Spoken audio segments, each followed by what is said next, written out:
கூட்டம் எல்லாருக்கும் தானே கூடும். ஆந்திராவில் சிரஞ்சீவி ஒரு மாநாடு நடத்தினார், 25 லட்சம் பேர் திரண்டார்கள். இன்றைக்கு அந்த கட்சி நீடித்து நிலை பெற்று மக்களோடு பணியாற்றுகிறார் என்கிற ஒரு கேள்வி இருக்கிறது. மறைந்த சிவாஜி கணேசனுக்கு இதைவிட பல லட்சக்கணக்கான பேர் கூடினார்கள். அவர் கட்சி நீடித்து நிலை பெற்று தமிழ்நாட்டின் ஆட்சி அதிகாரத்தை வந்ததா என்பது கேள்வி.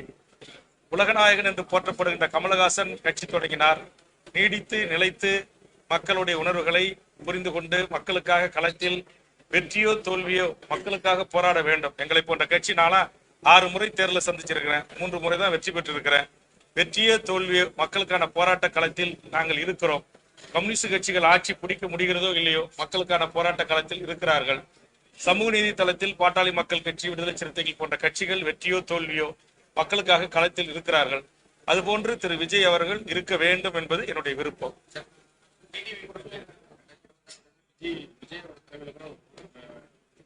யார் தலைமையில் வேணுமாலும் கூட்டணி அமையலாம், அது ஒன்றும் பிரச்சனை இல்லை. ஆகட்டும், வரவேற்கிறோம்.